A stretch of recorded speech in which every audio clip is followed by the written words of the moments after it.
This is a poll that good friend Jason Weimann had put up.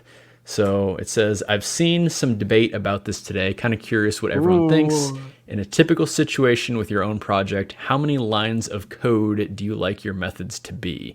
So the responses are 5 or less, 5 to 10, 11 to 20, or doesn't matter at all. So I had already answered in this poll, but I removed my answer because I want to see what you have to say and see if we have the same answer or different answer or what. So how would you answer this? To me, it doesn't matter at all. To me, the important bit is the function of what your method is trying to achieve. There shouldn't be a specific limit. Have you ever seen John Carmack's stance on this? To those that don't know, John Carmack is the guy from ID Software that made like the fast inverse square root algorithm and a bunch of other stuff. Doom, Quake. I think actually that particular fast inverse square root algorithm has been misattributed to him, but he's still a legendary programmer. I know that part, but it's he's often attributed to it, even though it's not. I think Yakni is still his though. You ain't gonna need it if you've heard of that term.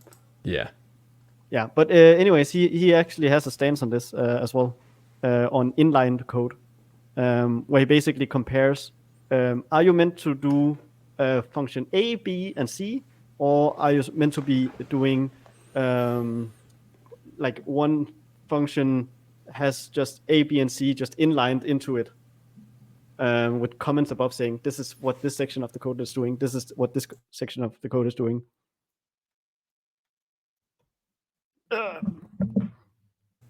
And there's a cat in the way. But his basic stance is that it often doesn't matter, and you should only really split it out when you need to. Because the more fragmented you make your code, the more the worse it gets. Because the harder it gets to debug, because you have to like look at all these different places, and your IDE will help, but the more travel time you have to spend traveling, the less time you will actually have to like look at the code. Exactly. Yeah. And this is kind of like why I wanted to bring this up as well, because I had the same response as doesn't matter at all. Looks like 64% of the people did as well. But on Jason's live show that he does last week, he kind of brought this up and was basically saying, 64% of developers are wrong because he disagrees with this. And I think this kind of, a little bit of why I wanted to bring this up is because I think it goes to show a little bit of the differences between more of the traditional object-oriented programming approach, using solid principles and everything like that, versus what we're using with data-oriented design. I think there's kind of some differences in the theory that end up kind of, manifesting in, specific things like, how many lines of code are in your particular methods. So yeah, again, my stance is it doesn't matter at all because, I think it makes a lot sense, makes the most sense to me to, again, just, like you were saying, be able to just kind of read right through that whole method and be able to, understand everything that's kind of right there.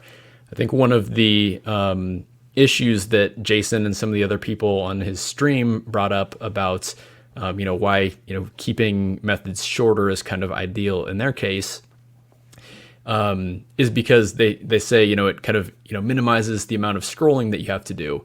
But in my mind, it seems like there's actually kind of more scrolling and more jumping around because the methods aren't necessarily guaranteed to be in order always. I mean, you can kind of do your best to rearrange things. So it's like, this method calls this method, and if this method calls a method, you can have it right under there. But I mean, so often it's just easy to insert one thing here, and then all of a sudden, your methods are separated and you have one thing way above, even if it gets called later on. So it's a little bit more, you have to kind of be a little bit more on top of, management if you're kind of, doing things like that. But again, if you're just kind of inlining everything into a single method, then everything is just kind of right there. You don't have to jump around so much, which I think is really nice in my opinion.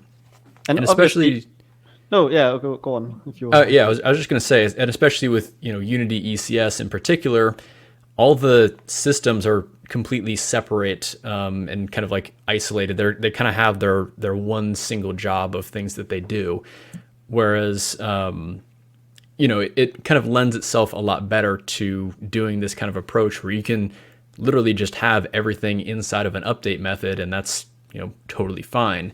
It actually does end up getting a little bit more cumbersome if you start calling out things to different methods, because you end up having to like pass in a bunch of variables, and sometimes they need to be reference types versus value types, and you have to consider all that, and then all of a sudden you're like creating these methods that take in like 12 parameters, and it just really ends up being quite a mess there. So it actually just ends up being cleaner for most ECS code to just have everything inside the update loop, and it all makes sense.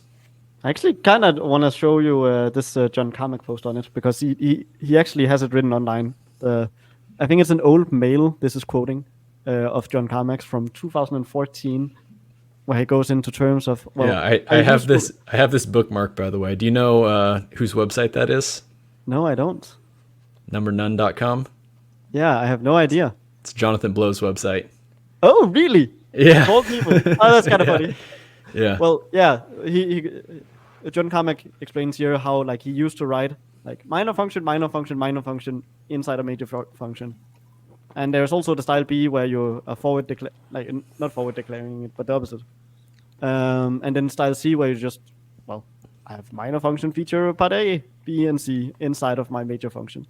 That way you can have everything in line, and it's very nice. And then he goes into like, just to sum it up. You should inline where possible. If you have multiple places, then maybe you should try and put some flags and then inline that. And then if you really need multiple versions, then yeah.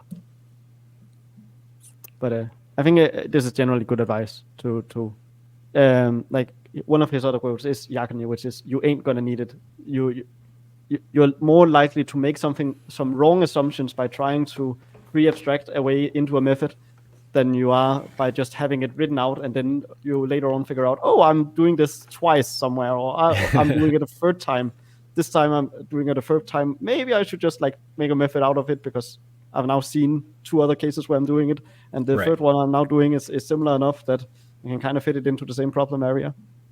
Then you know a lot more about the problem area than if you were to just like do that from the start. Yeah, and that actually brings up a couple other points that I wanted to bring up is, pretty much the only time that I use functions inside of an ECS system is, like you mentioned, when I am doing something multiple times, and maybe I do need to change some parameters between the different ones. Because, of course, you don't necessarily want to be, copy paste repeating yourself all over the place with just, these small little things here and there. So, of course, still use the language features of methods when they're available to you. Just don't go overboard saying, each little thing should be its own method.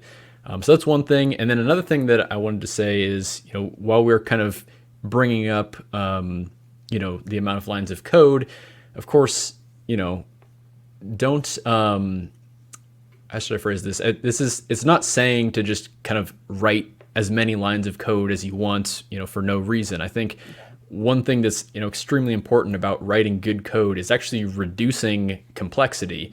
And when you reduce complexity, don't be afraid to delete a bunch of code that, is not really doing anything, or, just kind of adding needless complexity to your application. I think that is something that, we could, as developers, do a little bit more, is kind of working to, reduce the number of lines of code and reduce the complexity, and as such, we'll end up reducing the lines of code.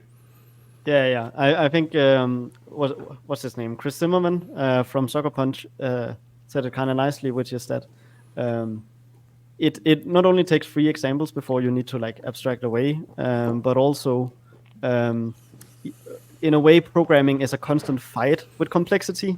So it's not to be anti-abstraction per se. Abstraction has its place, and that place is when you localize complexity. You're trying to carve out a specific problem area. All these problems I'm seeing here, they are all related. I'm gonna group them together. It's like your abstraction is still a valid abstraction. You just need to make sure that you're abstracting for a specific reason and not doing it too early.